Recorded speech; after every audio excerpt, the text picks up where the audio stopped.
Hello students, हम फिर उपस्थित हैं अपनी नई वीडियो के साथ।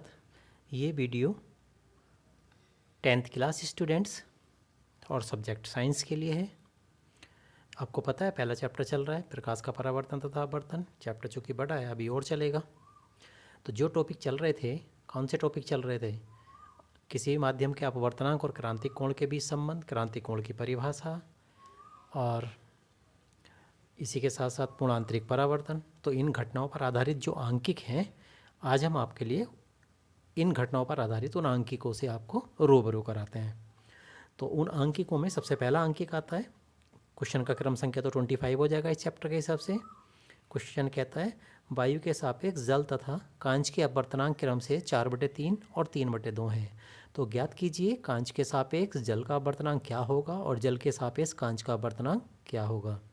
ठीक है, तो हमें क्या दिया है आप ज़रा ध्यान से समझेंगे। हमें दिया है वायु के सापेक्ष जल का और वायु के सापेक्ष कांच के अपवर्तनांक दिए हैं, वो 4/3 और 3/2 हैं।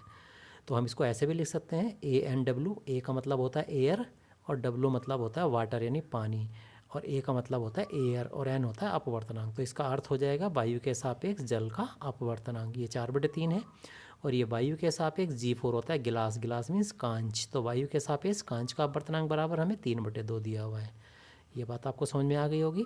और हमें फर्स्ट पार्ट के अनुसार क्या ज्ञात करके लाना है? हमें ज्ञात करके लाना है GNW, यानी कांच के सापेक्ष जल का अपवर्तनांक। G4 गिलास होता है ना, कांच, और W होने वाटर, यानी कांच के सापेक्ष जल का अपवर्तनांक ये हमें ज्ञात करके लाना है।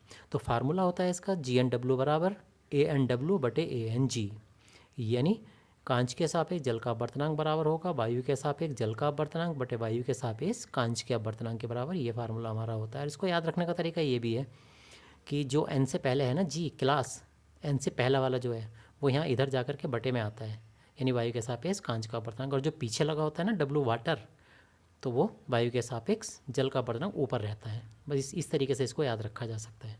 बराबर ANW हमें कितना दिया था? ANW हमें 4/3 दिया था और ANG हमें 3/2 दिया था। ये 2 कहाँ पहुँच जाएगा? पक्षांतरों के सबसे ऊपर यानी 4 के पास, और 3 कहाँ जाएगा? ये वाला, ये नीचे वाले के पास। तो 4 दूनी 8 और 3 तिया 9। ये मैंने दिखाया अभी, ये देखो 4 × 2 और बटे 3 × 3, तो 8/9 आ गया हमारे पास। तो इस तरीके से कांच के सापेक्ष जल का अपवर्तनांक हमारे पास 8/9 आ जाता है। सही हो गया। अब सेकंड पार्ट की तरफ चलते हैं। सेकंड पार्ट क्या कहता है? सेकंड पार्ट कहता है WNG। WNG का मतलब होता है जल के सापेक्ष कांच का अपवर्तनांक। तो जल के सापेक्ष कांच का अपवर्तनांक निकालने के लिए फिर से फार्मूला लगाते हैं। WNG बराबर हो जाएगा ANG। मैंने बताया था जो शुरू में होता है वो इधर यहाँ बटे में जाता है, यानी W यानी जल का अपवर्तनांक है ना, W वाटर, जल का अपवर्तनांक तो नीचे रहेगा, और जो पीछे जुड़ा हुआ है कांच वो ऊपर जाएगा। तो इस तरीके से करके WNG बराबर हो जाएगा ANG/ANW। ANG कितना दे रखा था? 3/2, और ANW कितना दिया हुआ था? 4/3। ठीक हो गया।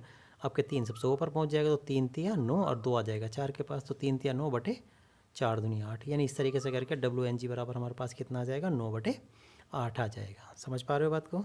अब इसी क्रम में हम नेक्स्ट क्वेश्चन पर चलेंगे, क्वेश्चन नंबर 26। ये भी कुछ इसी पर आधारित है। क्वेश्चन नंबर 6 क्या कहता है? वायु तथा जल में प्रकाश की चालें क्रम से 3 × 10⁸ मीटर पर सेकेंड तथा 2 × 10⁸ मीटर प्रति सेकेंड है। तो वायु के सापेक्ष जल का अपवर्तनांक क्या होगा? समझिएगा क्या कहता है ये। वायु के सापेक्ष नहीं, सॉरी, वायु तथा जल में प्रकाश की चालें क्रम से 3 × 10⁸ तथा 2 × 10⁸ मीटर प्रति सेकेंड है। तो वायु के सापेक्ष जल का अपवर्तनांक क्या होगा ये पूछे है। तो क्या क्या दिया हमें? एक तो वायु में प्रकाश की चाल दे रखी है 3 × 10⁸, और एक जल में प्रकाश की चाल दे रखी है 2 × 10⁸ मीटर पर सेकेंड। पूछा क्या है? ANW यानी वायु के सापेक्ष जल का अपवर्तनांक। वायु के सापेक्ष जल का अपवर्तनांक ये हमें दिया हुआ है। हम जानते हैं ANW यानी वायु के सापेक्ष जल का अपवर्तनांक बराबर होता है वायु में प्रकाश की चाल और बटे जल में प्रकाश की चाल। तो चाल के लिए ये फार्मूला होता है। देखिए शुरू में वायु है ना, देखिए अपवर्तनांक में है वायु है, और यहाँ पे कौन है? W यानी वाटर यानी जल है। तो चाल वाला जो फार्मूला होता है ना अपवर्तनांक के साथ, तो उसमें जो पहले होता है ना लगा हुआ वायु, तो वो ऊपर रहती है, यानी वायु में प्रकाश की चाल, और जो पीछे होता है वो नीचे आता है, जल में प्रकाश की चाल। तो वायु में प्रकाश की चाल बटे जल में प्रकाश की चाल, ANW का मान हमें निकालना है। और वायु में प्रकाश की चाल कितनी दी है? 3 × 10⁸, और बटे जल में प्रकाश की चाल कितनी है? 2 × 10⁸ मीटर पर सेकेंड। 10 की घात 8 से 10 की घात 8 कैंसिल हो गया, क्या बचा 3/2, और 3/2 का मतलब होता है 2 से 3 को भाग कर दें तो कितना आता है 1.5। तो इस तरीके से करके ये आ गया ANW बराबर, यानी वायु के सापेक्ष जल का अपवर्तनांक बराबर आ गया हमारे पास 1.5। तो ये था इसका जवाब। अब इसी क्रम में हम नेक्स्ट क्वेश्चन पर पहुँचते हैं। नेक्स्ट क्वेश्चन नंबर 27, ये क्या कहता है, कांच वायु के लिए क्रांतिक कोण का मान ज्ञात कीजिए। वायु के सापेक्ष कांच का अपवर्तनांक 1.5 है, और एक चीज़ और दी है हमें, साइन 42 अंश बराबर 0.67, ये मान भी हमें सवाल में दिया हुआ है। एक बार फिर सुनिएगा, कांच वायु के लिए क्रांतिक कोण का मान हमें ज्ञात करना है, जबकि वायु के सापेक्ष कांच का अपवर्तनांक 1.5 है और ये वैल्यू हमें दिया हुआ है। तो क्रांतिक कोण को मैंने पढ़ाया था इससे पहले वाली वीडियो में, आपको बता रखा है क्रांतिक कोण क्या होता है। तो क्रांतिक कोण को C से प्रदर्शित करते हैं और ये हमें ज्ञात करके लाना है, जबकि ANG हमें 1.5 दिया हुआ है, यानी वायु के सापेक्ष कांच का अपवर्तनांक 1.5 दिया, और साथ ही साथ साइन 42 अंश का मान 0.67 भी हमें सवाल में दिया हुआ है। हम जानते हैं, क्या जानते हैं, कि किसी माध्यम का जो अपवर्तनांक होता है वो बराबर होता है 1/sin साइन C के बराबर। ये आपको मैंने प्रूफ भी कराया, सिद्ध कराया मैंने आपको पिछली वीडियो में, आप देखेंगे तो ये सिद्ध करा हुआ मिलेगा आपको। तो ANG बराबर होता है 1/sin साइन C। ANG कितना दे रखा है हमें 1.5 बराबर 1/sin C। अगर मैं sin C का मान निकालूंगा तो ये आ जाएगा 1/1.5, दशमलव काटूंगा तो ऊपर 0 बढ़ जाएगा, तो sin C बराबर कितना आ जाएगा 10/15 आ जाएगा।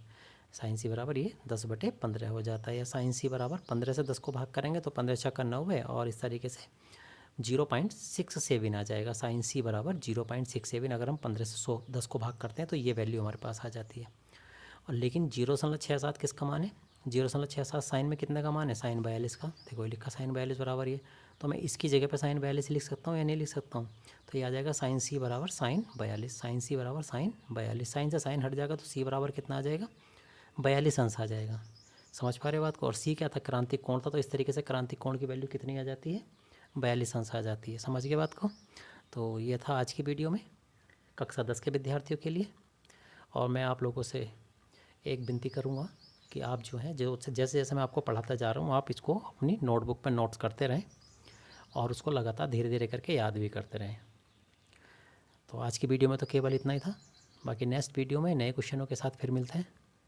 धन्यवाद।